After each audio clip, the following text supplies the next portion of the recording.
Hey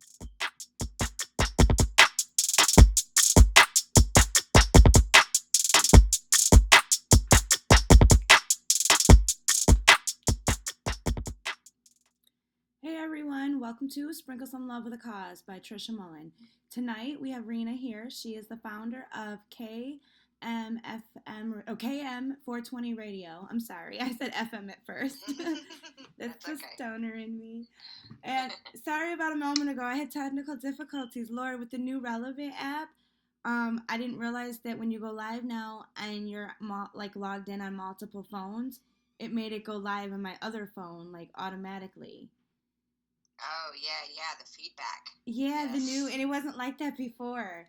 So I was like, wait, what's going on? I'm like, oh, the new update did this, Lord. Oh, well, that's good to know, because I was on both apps too, so it might have been my contribution as well. Yeah, I was like, wait a minute, how am I live on this phone? I didn't even touch it. I'm live on this one. Like, I know what phone I just touched. And then every time I logged out on one, I had to actually log out on both at the same time before it would let me log out. Wow. Yeah. Technology, man. I think a lot of people over the last 2 years have probably learned a lot about technology, doing things from home and kind of doing things in an alternate way. Yeah, definitely. For sure. I know I have. Yeah. So welcome on, and I know that you're a Relevnt lover and fan. So yes, thank you. The Relevnt app is going through some new updates again, and so we're learning these awesome features as we discover them.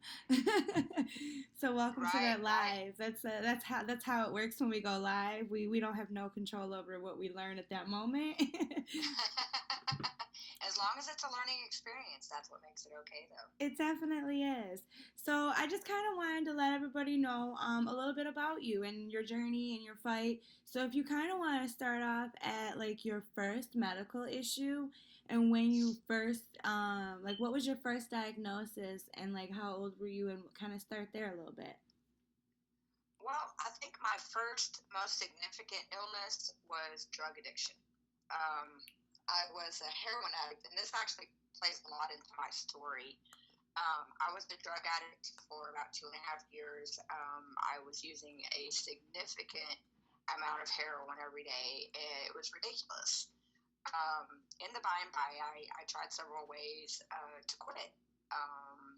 Buprenex, just abstaining, and it always had some kind of a reason I was drawn back to it.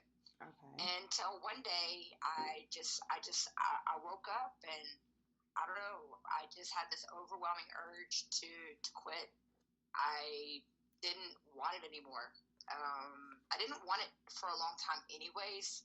A lot of people don't understand drug addiction other than the people who have been through it. Other people kind of get a glimpse into it and they see it from the other side, you know what I mean?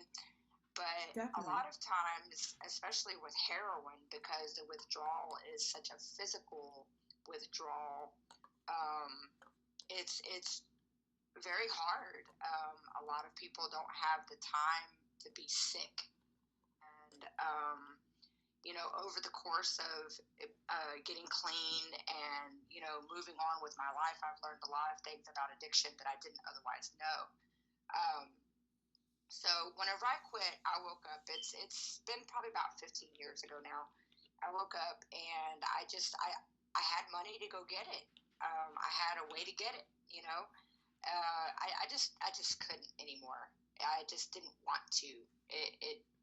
I just didn't want it anymore. And I guess that was I hit my bottom. I was sick and tired of being sick and tired. So I did the next best thing, and I quit cold turkey. I'm very amazed and proud of you, by the way. I'm sorry? I'm very amazed and proud of you, by the way. Well, thank you very much. It was not the easiest thing I've done in my life, but for me, it's one of the most memorable because of the difficulty and because I can look back at that train wreck and be like, I can look at it and I can analyze it, but I don't ever have to go back to that. Amen. And so for me, it's really nice to wake up in the morning and not put that stuff in my head. So I was clean for probably about a year or two before I started having or found out that I had problems with my back. Around what age would you say that was? Guesstimate. Let's see. Let's see. I was in my early 30s. Okay. Yeah, I was in my early 30s. I had gotten diagnosed already by this time with rheumatoid arthritis. I had already been diagnosed with osteoarthritis, which many of you people know probably that affects the older generation. And but it's not just the older generation. People that are younger, they withstand these types of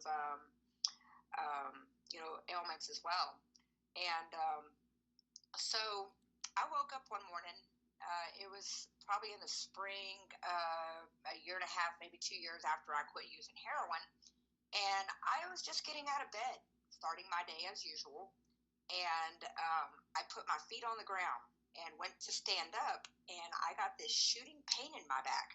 Now, mind you, because of my drug addiction, I had been in accidents. I hadn't, necessarily been the most responsible driver. And, I hit a telephone pole going about 45. It was pretty amazing. I walked away from it. So that probably started some of my problems with my back. But so I get up this morning, that particular morning, and I put my feet on the ground, and I start having this really horrible pain shooting through my back. And well, I just thought it was, just a passing thing. I went and decided I had bird feed to put up.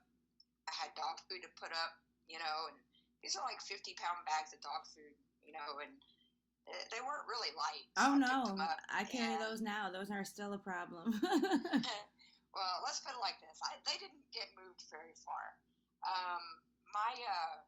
The lady that is very much like a mother role model for me later on in my life, she put me back to bed, and I wound up getting my back checked out, and it turned out that I had 3 or 4 herniated discs in my lower back, and they told me that I was a candidate for surgery as long as I didn't mind losing my range of motion. And so at that point, I was like, I'd never be able to tie my shoes again. So I didn't want to do that. I'm not really big into invasive type things. Right, and range of motion. What did they exactly mean by that? Like that, I was a little confused when you said that. And I know a lot of medical terminology. I wouldn't be able to bend down and tie my shoes. Right, when you said that range of motion, that's a little different. Like I was thinking at first when you said it, like maybe my depth perception of like how far like from here to the fridge is, maybe it's actually 5 feet, but I might look like 3 feet. You know what I mean? When you first said it, but then after you said about tying your shoe, I'm like, well, there goes that thought. I'm like, what exactly is that? Well, yeah. I've never really been, if I can avoid surgeries at all costs, I definitely am one of those people because I'm not real trusting of the medical community. So I was eligible for pain management, and so I went to pain management. And at this point, I really wasn't familiar with cannabis and how it can help with pain. Now, I did know that it helped, and I had used it for that. But at this point, it really hadn't became like my everyday therapy. I really wasn't doing anything other than like I'd smoke a little here or there, So at this point, you did find cannabis a little bit though already in your life, or like because you just had smoked a little. I was a late bloomer. I really didn't smoke whenever I was a teenager. I was a ward of the state growing up, so we were very, very sheltered in that way. So I think the first time I ever smoked a little weed, I must have been like 13, and I wasn't really impressed. I mean, I think I did something wrong. The next time, I guess I must have been maybe 17, but it wasn't readily available to me, and I didn't really know people who smoked. And so by the time my back started giving me problems, I did know people who smoked, and I knew a little bit. So, I mean, I had bought some. I knew that it helped with my pain. So whenever I went to the pain management doctor the first time, I knew that they were going to do a drug test. Okay. Well, I didn't know that they were going to kick me out of pain management for having a positive test for marijuana. Right, because you're thinking they're looking for hardcore drugs, not no marijuana. Right. Well, so I had gone home after my first visit and everything, and I was taking a taxi cab. I was having a really, really rough time of my life, and struggling a lot, and so I had to rely on Medicaid taxis to take me places to the doctors and stuff. And the pain management doctor was like 2 hours away. It was a 2-hour ride. And so he calls me in and tells me that they need to set an appointment for me to come in. And so I did. I didn't think nothing of it. And I get there, and I'm thinking he's going to see me and we're going to move forward with treatment. But instead, he had a paper prepared to give me. He literally called me 2-hour ride to give me a piece of paper that said that he couldn't treat me because I had marijuana in my system. Oh, he intentionally did that because then he also knew that the insurance company wouldn't pay for the service now for the transportation either, most likely, because you weren't able to be seen for that visit. They didn't have a problem with that. Oh, okay. But what made me mad was he was more than willing to put me on opioid drugs. And after, I already had a little bit of clean time under my belt at this point. I went through being dope sick, and puking all over myself and not being able to take care of myself, for being dope sick. It was not a fun experience. So he was willing to give you opiates, but he didn't like the fact that you were on cannabis? Matt, shut up! Sorry, my dog. So in my anger, I ripped up the little piece of paper that he gave me, and it looked like little confetti raining down, and I told him that I refused to be one of his drug addicts. I didn't want to go back to that. I was scared to go back to the opioids because of, I didn't want to regress back to that in my life. And I knew that was a possibility if I got on opioids because, a little bit wasn't going to be enough. I quit, using heroin at about 25 to 30 bags a day. That's a lot.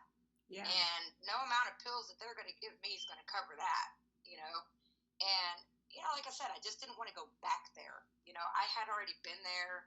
I had lived through my own devastation, and I was in the process of trying to clean up the wreckage of my past, and trying to move forward and be a better person for myself and for my kids too, because my kids were young at the time. And I was angry, but at that point I had a choice to make because I had pain to deal with. And so that's whenever I started relying on cannabis to alleviate my pain, but it did more than that. It really did. It did so much more than that. I have problems with chronic anxiety. I have problems with chronic depression. And the more I started putting cannabis into my day, the less anxiety I used to experience.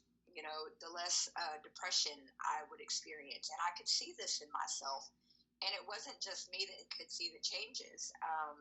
I felt happier because I didn't hurt. And I didn't feel like I was compromising myself by going back to using opioids, whether they were prescription or not. I just didn't want any part of that. So for me, it's been a lifesaver in the fact that it gave me a different, more suitable option for me. Cannabis has never hurt anybody. It's never hurt me. The only time it hurt me is whenever I didn't have any. Right. I kind of get that, though, because then your pain levels come back, and it's not that the marijuana doesn't hurt you, it's that your body goes back to what it originally would be without the marijuana, and that can be the painful situation that we incur. Right. Yeah, I definitely feel that. So at this point, you're finding cannabis, you're dealing with your back, obviously, with multiple injuries to it, with unknown of how or what or exactly, when exactly they happen over time. They attribute my herniated discs to, I was in a car wreck whenever I was about 4 years old, and I was thrown out of the car on the freeway. They pinpoint probably several different instances where it probably started whenever I was very, very young and just progressed as I got older and damaged myself more. I can see that, but my also beg to differ, because you don't just wake up one day and have multiple back injuries from bending over or doing something simple like daily routines. And I do know that like large impact and accidents happen, but if you were capable and fine after X-rays and after all of those accidents and scans, I'm sure that you did have the proper X-rays and scans done at times, and or at some point in time in your life for some reasons. Right. And no, I've definitely had X-rays done since then. Well, no. What I'm saying is like upon the initial accident. So let's just say, for a hypothetical scenario for a moment, I get in a car accident. I decide I'm not going to go to the hospital. Screw that. I'm good. Well, then a couple months later, comes down. I go down the road. I'm hurting. I go to the hospital. Okay. Yeah, then they pinpoint it. Okay, cool. But years in between, I'm sure you had like medical treatment in between, or you did go to the hospital and they did X-rays and scans and they can see. For that many injuries for over multiple years, like that's just odd. It's crazy. Like I'm not saying that it's not real or anything. I'm just like trying to fathom like why did they pin it? Was weird. I mean, yeah, I just don't think that they could find a medical reason, because there's no way it's from years ago accidents and you were one day lifting 50-pound dogs into bags of dog food and then one day you can't. And obviously this would be after those accidents you were lifting 50 pounds of dog food and now you can't. So that says something happened after that bag of dog food. Not necessarily the bag of dog food, but obviously you were healthy at the state of dog food scenario.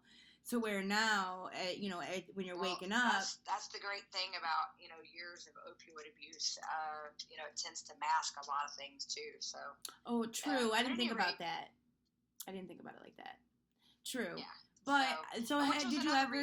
Which was another reason why I didn't want to go back to using opioids whenever they wanted to prescribe them for me. Right. And, he did actually prescribe them for me. I sat there and I had the receipt, or not the receipt, but the prescription, and I let it sit on my dresser and set it on my dresser. And to me, it was just a challenge, as to whether or not I could leave it alone and leave it there.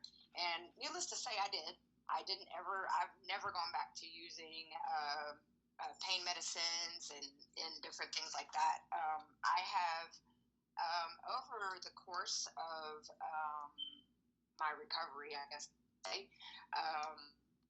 and learning more about the plant that has helped me out so much, I discovered meeting a lot of other people that also use this plant. And so that I started learning about topicals and CBD salves. And so how did those help you on your journey? What did you use particularly for like your bone pain or your body pain for topical wise, for CBD or THC related? Well, probably within the last 3 or 4 years is whenever I discovered topicals. And actually, the one topical that I have found to be one of my favorite is a topical that my friend and a mutual acquaintance of yours as well is Wendy Love Edge. I know that ever since the first time she gave me some, and it's been well over probably a year and a half, maybe 2 years now, that's one of the only salves I use. I also use a salve from Willow Creek Springs as well.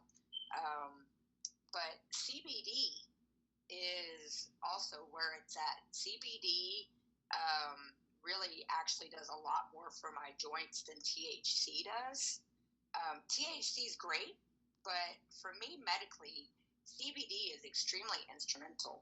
I use both in back and forth. Yes, I know you found like love in the Willow Creek's products, and I know that you currently use them yourself, don't you?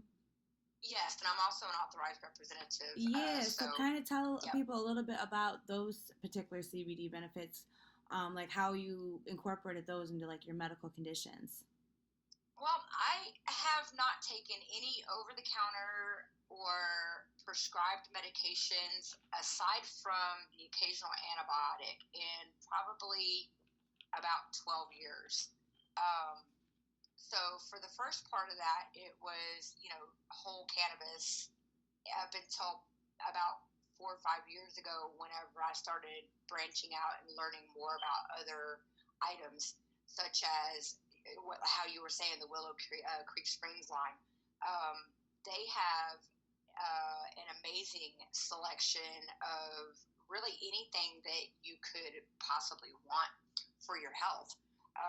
They started out in making skincare products, and they actually have a really great story to tell of their own.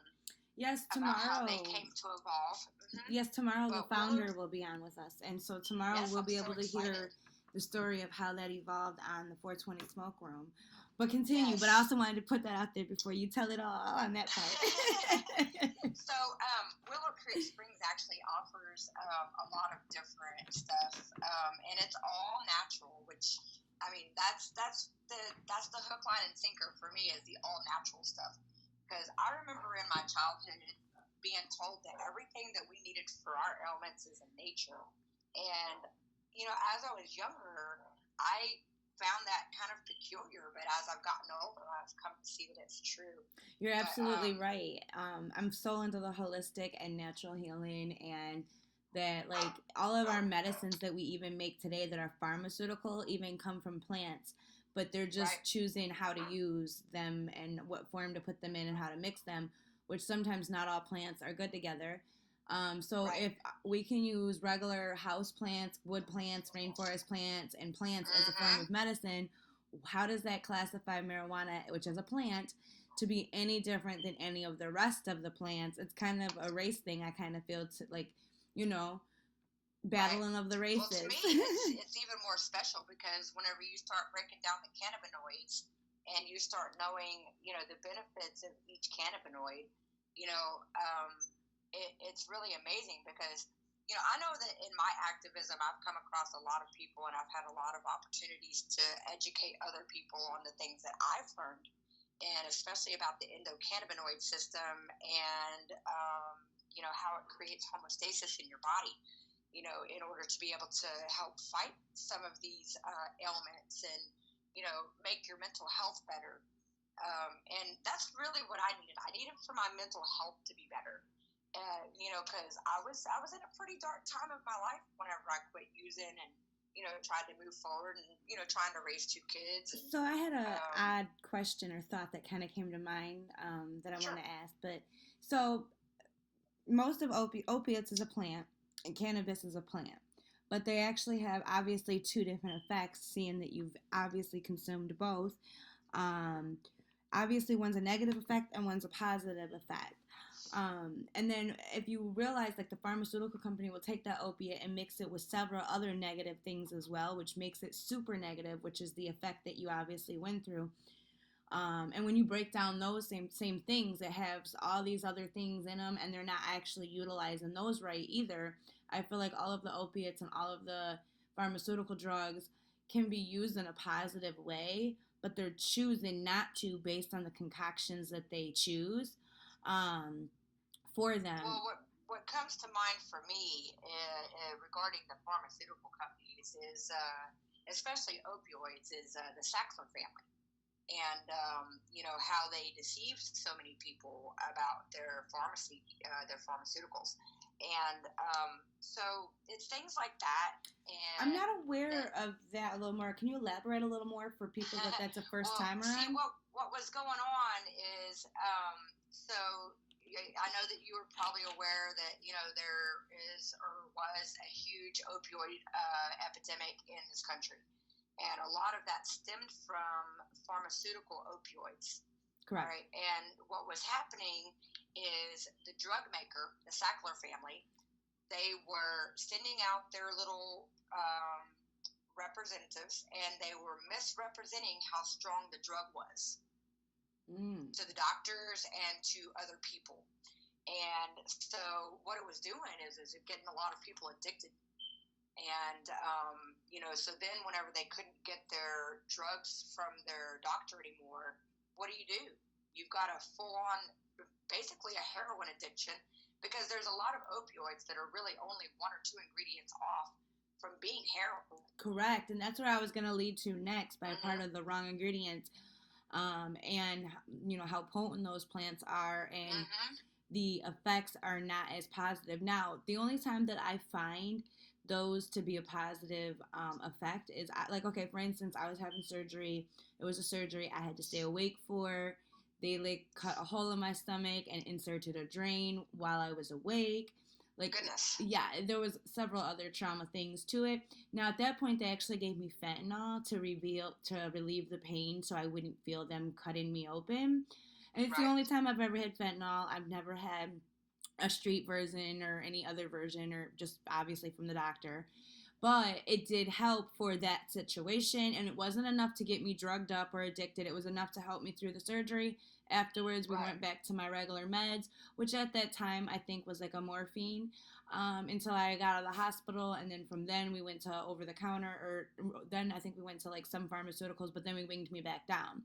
But I was admitted in the hospital for like a long time. Those are positive like times, but then when you look at the negative, I can see that, yes. Yes, but then when you look at the negative of street, yes, I had a friend of mine who was having a tooth problem. And the dentist, had prescribed her, I think it was Percocets. And he refilled her prescription for, I don't know, almost 2 months. And she was eating those things like candy. And that's long enough to gain a problem.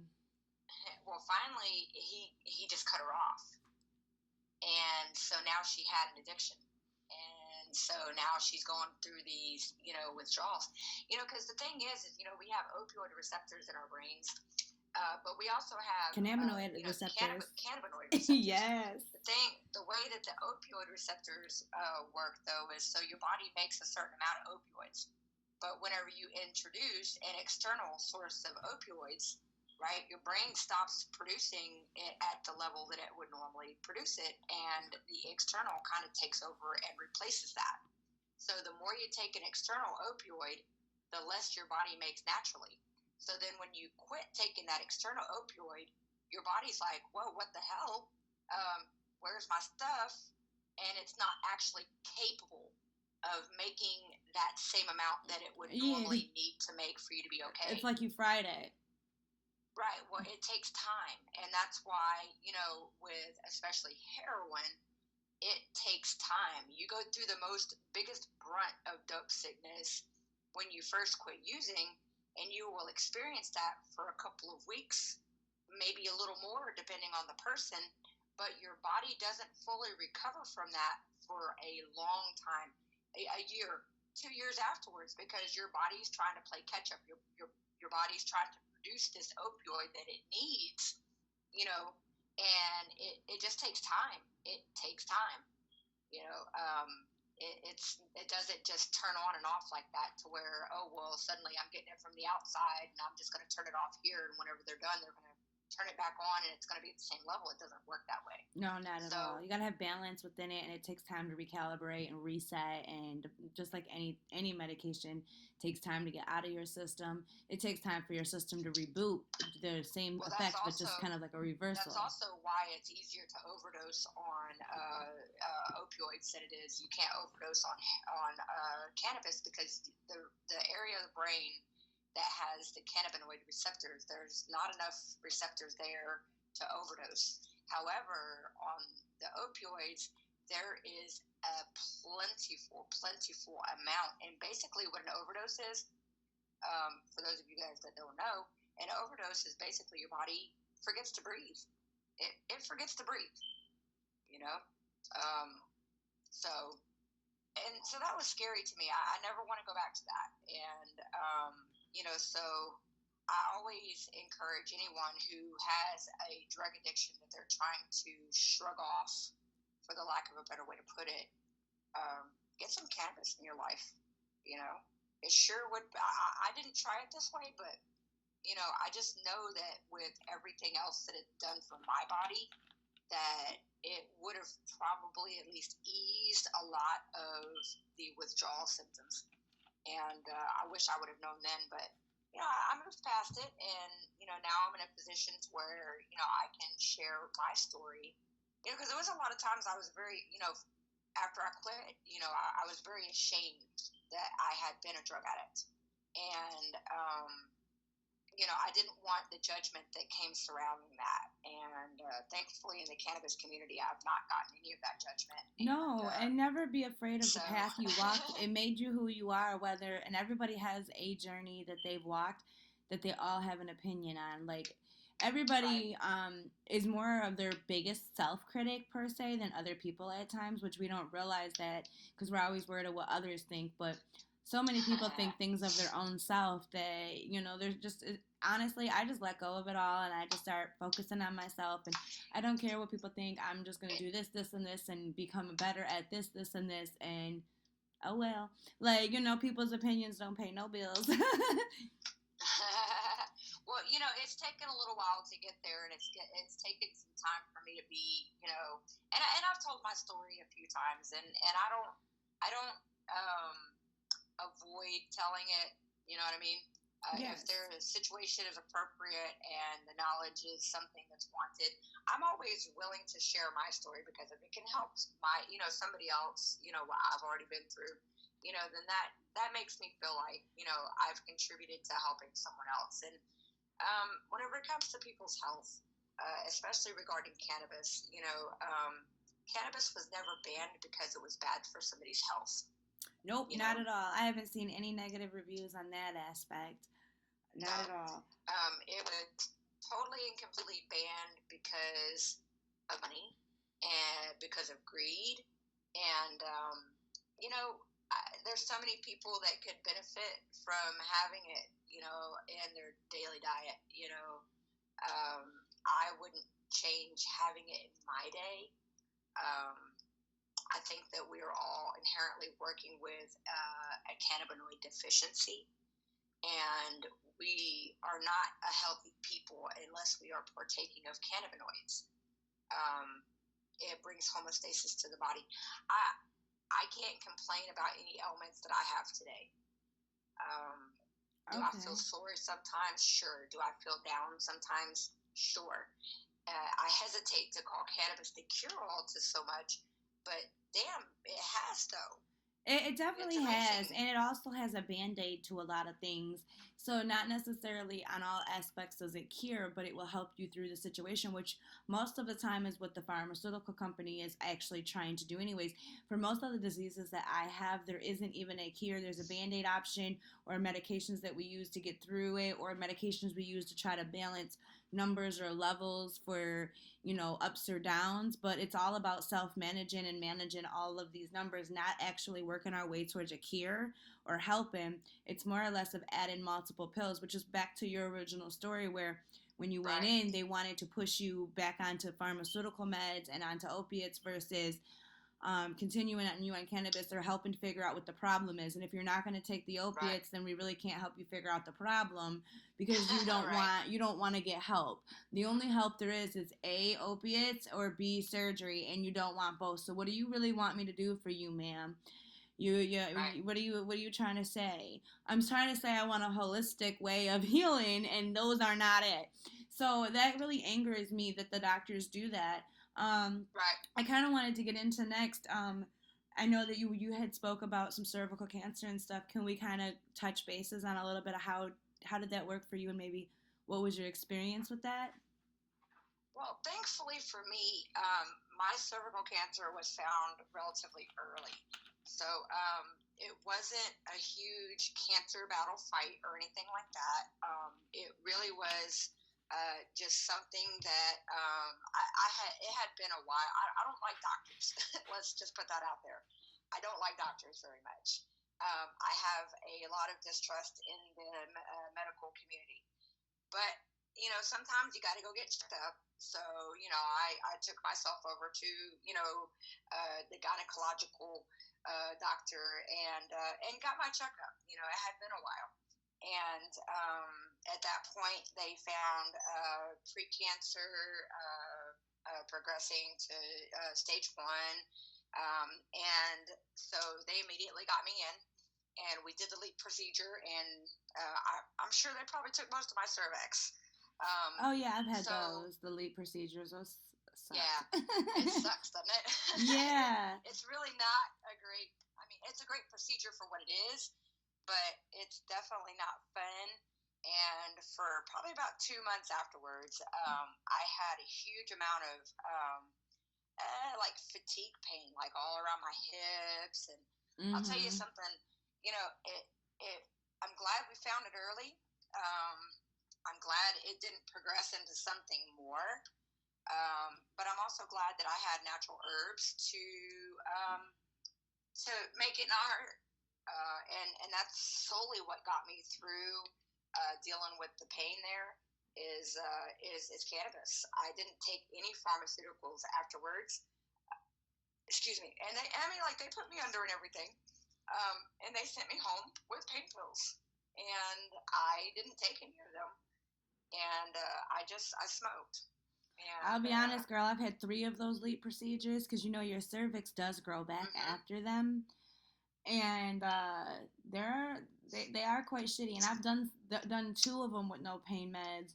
One of them I did with pain meds because it was tied into another procedure at the same time, and that one definitely needed pain meds. But they're no joke.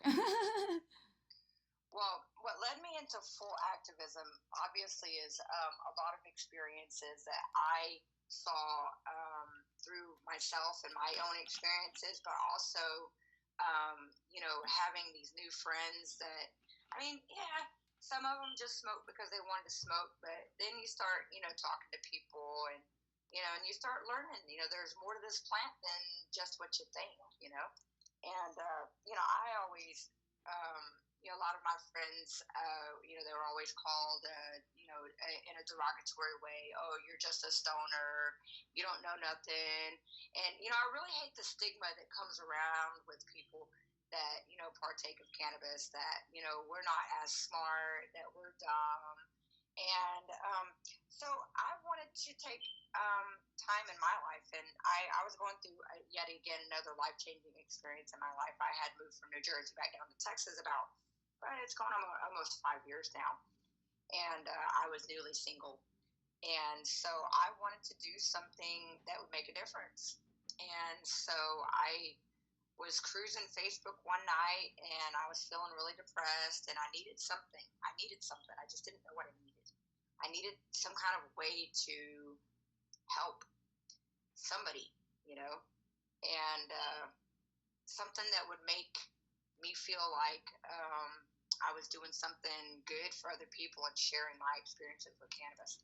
So I came across Cannabis Open Carry Walks, and I participated in that organization for a couple of years.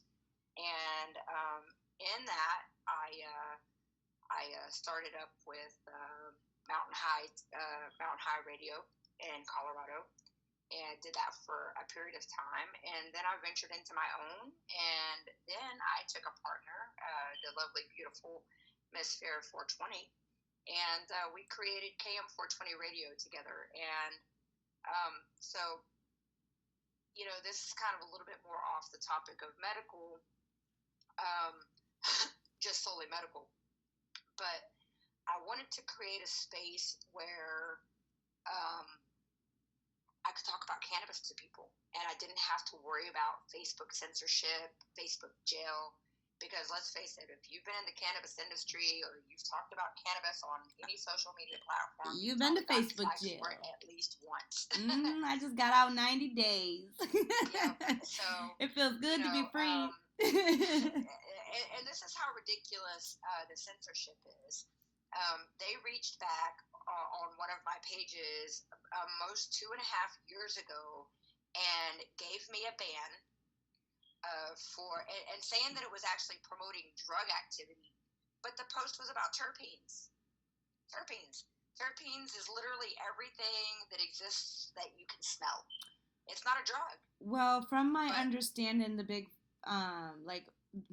the government per se right now doesn't want all the free knowledge of growing and making all of these things available, because it's going to be harder for the dispensaries to do a takeover game if all of this free education is on like YouTube, Instagram, Facebook, social media. So it's a way of handicapping us.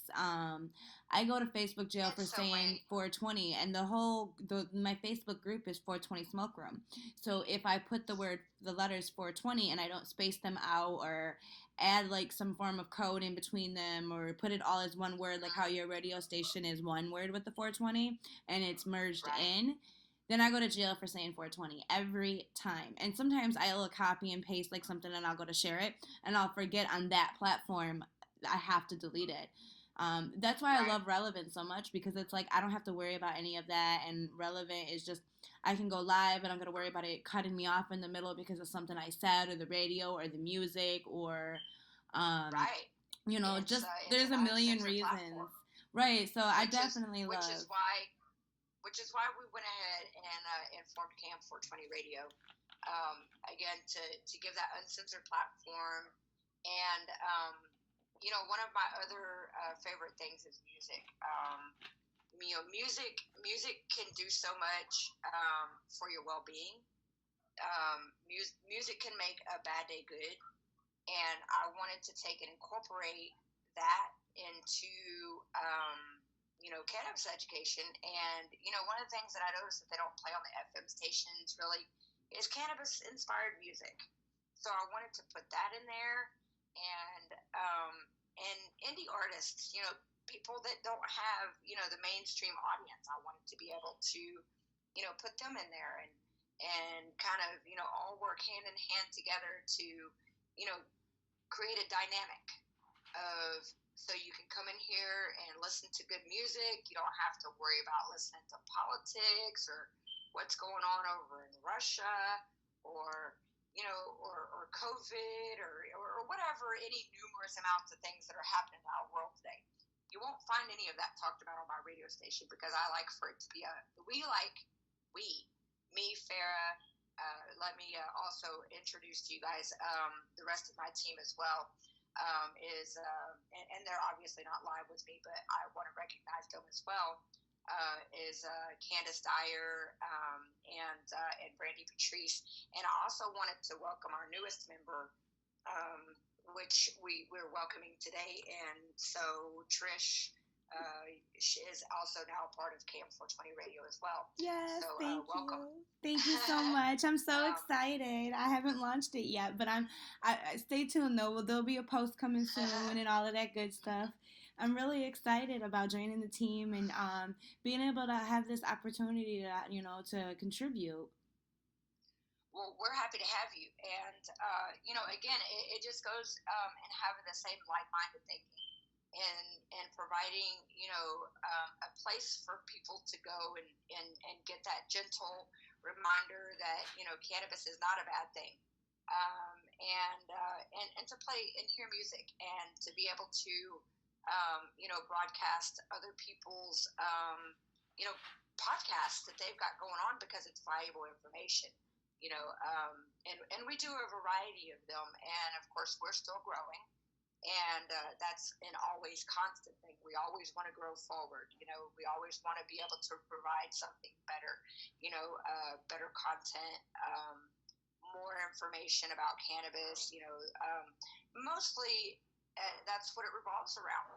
And I think that that's more than enough, because there's so much to know. So that was our baby, and I love what we've done with KM420 Radio. I love the global reach that we have, but most of all, I love the people who support us and come in and listen and just stop in to say hi, hello, you know, because, you know, that's why we do this, is for everybody else.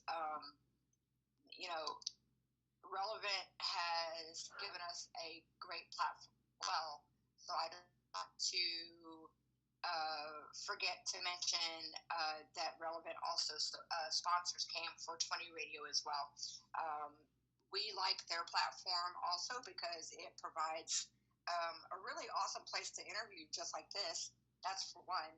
And for two, if I post something and I go back in a couple of days, that post is still going to be there and it's not going to be invisible. And the people that I want to find aren't going to be hidden from me because they're big bad cannabis activists telling the truth. So, so I appreciate the makers of Relevnt for the opportunity to be involved in that situation. It means a whole lot. Yeah. I mean, I want to thank our artists too, who also submit music. So, also, while I'm thinking about it, if anyone in our audience does know anyone, or if you are an artist yourself, you can feel free to send us your music in MP3 format only, please, to KM420 Radio Submissions at gmail.com. And Brandy, our program person there, she takes care of all of that, and she'll send it to the appropriate person to get it in the mix. Also, if you have a podcast or anything that you're interested in partnering with us, hit me up or hit up Farah or Candace, and we'll talk and see what we can do to accommodate. We don't charge anybody to put their podcasts on our show. We are on the station. We don't charge people for spins. It's to me, it's a sharing is caring kind of a network. And I get way more out of it than I put into it, just because I get people's friendship. I get people who, I see people, or I've encountered people where they were skeptical. And sometimes all they needed to do was hear a couple of stories from somebody and then take that leap of faith, to try it out. And, a lot of times, the results are astounding and they're very surprising to them. And, next thing you know, you've got a cannabis lover for life. So, I think that this is the kind of like the plant that binds us. You know what I mean? Definitely. I sure do. It brings us all together, makes us whole again.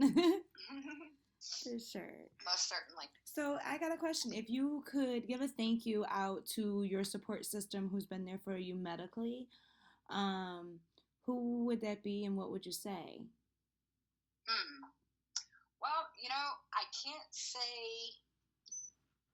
In the early time, I didn't really have a lot of a medical support system. It was really me, and I felt very alone.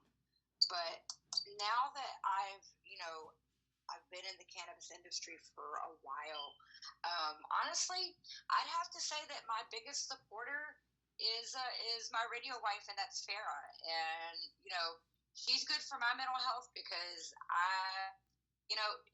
you ever get in a yin and yang situation with a friend? Yes. And okay, so she's the light to my dark. She is definitely the one that is like, hey, calm down. It's not that serious. Take some breaths and do some positive affirmations, which is also something else that I love that she puts them on our station for people to hear and remind people, to think positively of themselves and to, manifest good things, So, I think that she's probably it. But there have been other people, throughout. Like Candace, for instance, there's been times, whenever Candace has been my lifesaver too. There's just so many. I can't even pinpoint just one. Not just one person is always the one person that you go to. No, totally. I get that. I totally get that. I've got several myself, so it's hard for me to pick one as well. So, So I'll tell you another activist that really means a lot to me, and she's also a great inspiration, is I don't know if you know Karen Reeves. I believe I've heard of her. I think that's the girl that I've been watching in the lives and stuff. Candace has been telling me a little bit about her, and I was watching her lives before that, but I never really paid too much attention because I've got so much going on of my own at times that it's hard to pay attention. But I've always shared her or approved her lives whenever I've seen other members share them into the groups and stuff. Amazing activist. But yeah, I've been really paying attention, and I believe that we're talking about the same girl. She's always got her like a little hat on and a cute little ponytail, and she's got like this wooden wall, and like the little TV, and it looks like she's like in a basement / bar area, maybe. Maybe. I think so. Karen goes a lot and testifies a lot here in Texas. In Austin, Texas is going to be the last state to legalize. Definitely. It's sad. It's sad because, there's so many people that could benefit. But, the medical industry here kind of keeps it at bay. The oil and gas industry do too because, of course, hemp. I wish that we could rewind some of this and have made different choices. Maybe we'd still have forests instead of, barren land in so many places. And, maybe we would have planted more hemp and, maybe people would be healthier. But that's in an idealistic society. And well, George Washington was growing hemp when we decided that we needed a president. Our president was pro-cannabis. And there was cannabis grown at the White House. Now, I think it'll be many years, again, before that happens. But I definitely believe that one day, again, cannabis will return to the White House. It just has to be the right president. Well, I don't really care so much if the White House has it, but I sure would like for every other garden to have it. Well, metaphorically speaking, when I say that, when I mean that, like, the White House, I mean, if the White House has it, it's going to be legal everywhere at that point. And that's what I'm hoping for. There was actually a point in time in history where it was illegal not to grow it. Say that one more time, you broke up. There was a point in time in history where it was illegal not to grow hemp. See, I didn't know that. See, we need to go back to that time. That was, I believe, and don't quote me, but it was either during World War I or World War II. Yeah. And they were so healthy back then. They were healthier. They lived longer. They were fighting wars that we wouldn't have the energy nowadays to fight. They were doing a lot of things that our bodies, I don't think are capable of doing a million things without cannabis, to be honest. I definitely am pro cannabis. So, another thing. So, what if somebody was dealing with recovering or medical issues similar to yours, but they were kind of ready to give up and say, fuck that shit. I can't do it. I'm just, What would you tell them to encourage them to not throw the towel in? As far as both, drugs? Like medically or the recovery part, A and B.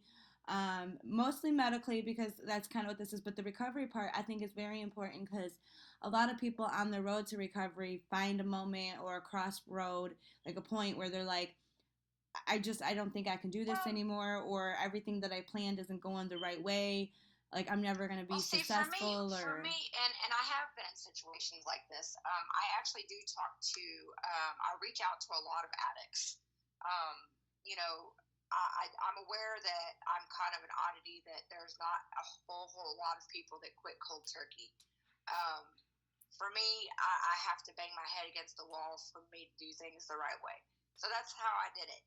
But now, for me, I think for me, the first thing that I've always suggested is for them to get CBD in their life.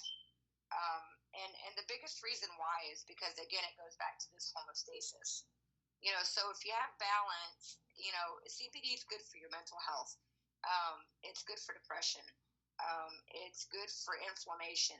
But you have to take into consideration that most people who are drug addicts didn't choose to be that way. And I certainly know that to be true for people who have gotten addicted to heroin, because it's easier in a way to just maintain, because after a time you don't get high like you used to. It's not like the first time you use it or the second or the 10th. It just becomes you're maintaining so that you're not sick. And unfortunately, a lot of people don't have time, with day-to-day and how fast the world moves. They don't have time to be sick. So, I think the biggest thing is because there's so many reasons why people turn to drugs, that my best encouragement is, you can quit using, but you still have to deal with the underlying causes of why you started to begin with. Amen. So for me, I didn't start using heroin because I had, what it was is the person that I was dating was a heroin addict, and I didn't know it for a long time. That person kept me hidden from it. And all I knew was that that particular person was sick. And then they would go out and they'd come back and they wouldn't be sick anymore. And I didn't understand the attraction. I didn't understand. So really, whenever I started, it was because I was curious. I didn't understand. And inadvertently, I became addicted. And unfortunately, I hate to say it, but it's true. I liked the feeling that it gave me. I did.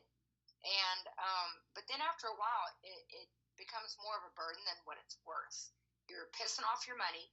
You're taking all these risks and possibly, going to wind up in prison. And, up in New Jersey, I mean, like, you can look at kingpin charges and different things like that and spend the rest of your life in prison, So, I mean, it's a huge risk. But, so that's why I started, was because I was curious. And then by the time, I realized that I had an addiction, I didn't know what to do with myself. And I didn't have support, and I was ashamed. And so I didn't go seeking support either. And I tried to hide it from everyone. And I did a pretty good job for a while. But eventually, the fact that something's wrong, it seeps out and people start seeing your behavior change. I've definitely done some things that, like, I couldn't believe that I did whenever people came back later to me and told me stories, passing out, at a nice restaurant with my face in my plate. That's happened. How embarrassing, but I'm glad I don't remember it, but it's kind of a sting whenever somebody comes back and tells you that that's what you did because you don't remember. And so for me, it was about being able to have a clear mind. And I always have a clear mind with cannabis. And something else? Heroin always masked the crap that my body was going through and the pain and all that. But see, with cannabis, it doesn't mask the pain. It does alleviate the pain, but it doesn't make it to where you don't know what the problem is. With heroin, I could overwork myself and I'd never know it because I was so high all the time. And with cannabis, it's kind of like a check and balance. Like, I'm still going to know if I hurt myself, if I push myself too much. You understand what I mean? Yeah, like, or, even when it comes to, like, driving, I feel like they act like with cannabis, you're under the influence like a DUI. And I feel like we're fully aware of what's going on the same way we are in the house, the same way I am when I'm cooking dinner. So I can cook you dinner and work with fire while being under the influence of cannabis, but I can't drive my car. Like, well, see, I kind of take a little bit of a different twist. I think that everybody should have cannabinoids in their body. I think that even children should have cannabinoids in their body. And the reason why is because just because you're 5, and I'm not saying that they should smoke or anything like that, but CBD, yeah, absolutely.